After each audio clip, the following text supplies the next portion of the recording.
looking for some software to do X, Jason gave me a couple great ideas to try out. You're going to find that when you're helpful,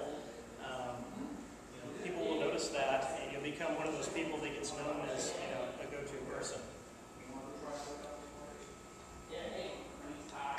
Social media is a great resource for asking questions on your own. Maybe you're the one who needs to know about a software option, or maybe you are trying to figure out, hey, what's a great restaurant in downtown Salem for somebody who wants to eat on a weeknight. When you find out those answers, share those back to the community.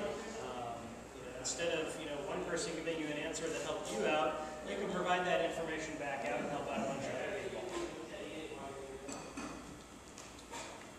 One really great way to build influence and gain trust is to make connections. And what I mean by making connections is, as you get out there and you start participating, you're going to meet a bunch of different people that are doing different things. So you're going to, I follow around 800 people on Twitter, and name pretty much, kind of any industry out there, I probably follow somebody on Twitter. So whether it's graphic designers, or construction workers, or ministers, or any other restaurant workers, chefs. I have a bunch of these different connections out there, and as you start talking to different people, real often people are going to be looking to make a connection with somebody. Hey, this pipe just burst in my ceiling. I'm looking for a plumber. Does anybody have any good experience? Well, if you can recommend a plumber, you're going to be helpful. Just this morning, I had somebody who was a past photography client of mine. I did some photos for their business earlier in the year. Made a connection by referring a psychotherapist to me who needed some photos. I had to do a double take and make sure that wasn't like reversed. They're referring the psychotherapist to me, so that's okay. But make some connections. Be one who knows people, and you'll definitely influence the people around you. And if you don't know a connection, as you build up your influence online and get a wider audience, you can help other people make those connections. So maybe somebody who's relatively new to social media is asking a question of you, and you have a ton of followers, and you might not know the answer. You can bounce that question out to somebody else and say, hey, here's a blog post about so-and-so who's looking for help with this problem.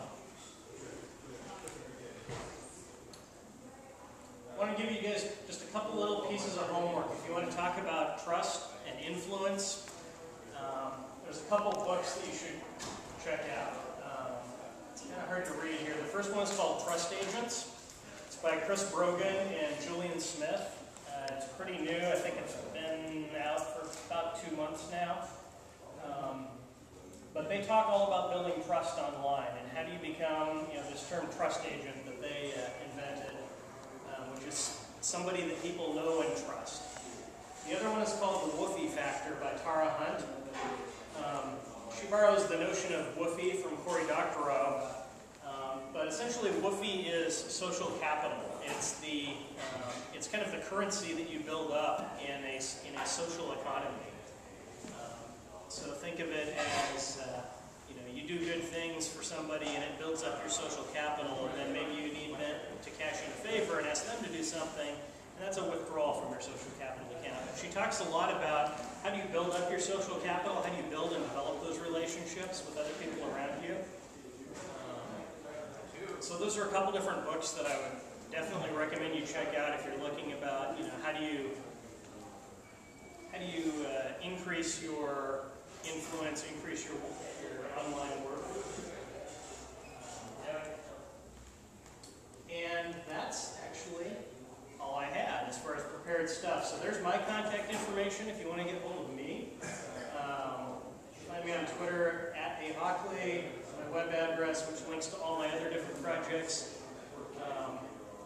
But kind of at this point, I wanted to open up the floor to questions as far as, what do you want to know? What questions do you have? What suggestions might you have as far as building influence, building trust? How can you use social media to develop your personal brand online? Things like that. So,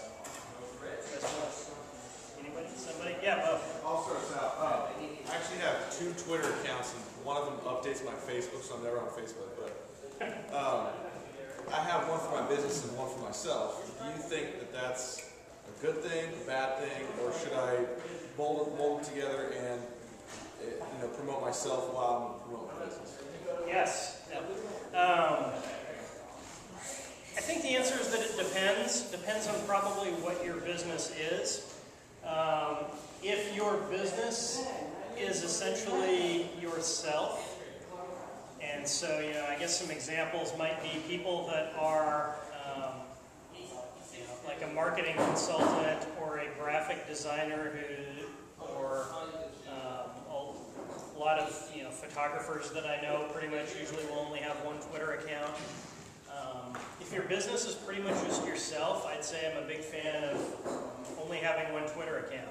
That doesn't mean the only thing you're going to do with that Twitter account is tweet about your business, because that's not necessarily going to develop a ton of relationships. But you weave those tweets about your business into the tweets about your personal kind of everyday life. And what you'll find is that you'll develop relationships with people that extend beyond the business.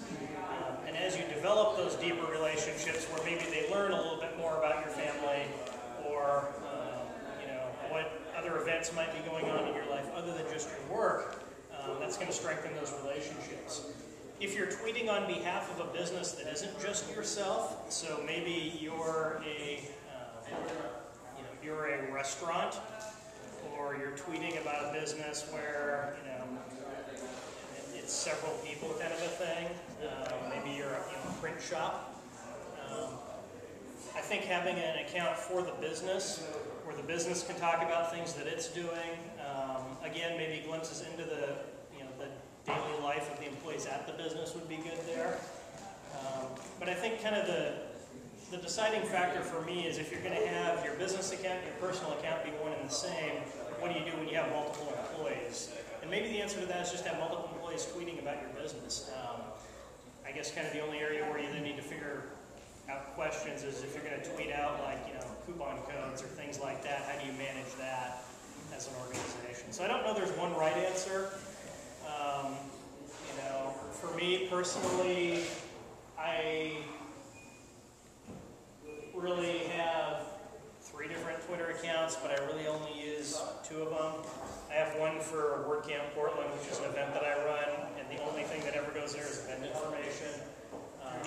I have my main Hockley account, which is my main Twitter account. I've been on there since, I think, spring of 2007. I'm at like 23,000 updates or something now. It's a crazy big number. And then I also have an account for Social Photo Talk, which is one of the blogs that I write on, which thus far I haven't really kind of developed that Twitter account to the level that I'd like. Right now it's mainly just links to posts on the site, but my goal there is to hopefully develop that a little bit more as far as building relationships with other people on Twitter. So how was that for a non-answer? So, another question? Back there? Yeah. Do you feel that there's any advantage to different, let's say, Facebook versus Twitter? So if you're trying to do certain types of social media, then this would be a better venue than that. Yeah, I think it depends on what industry you're in and who you're trying to reach. More and more people are getting on Twitter, but it's still fairly tech-heavy as far as who the crowd is that's on Twitter, especially if you compare it to something like Facebook, where Facebook is real heavy with the college crowd, the 20-somethings. Although everybody's mother and father are getting on Facebook now too, so it's Facebook's going to give you the biggest potential reach. What I've seen the challenge be with Facebook is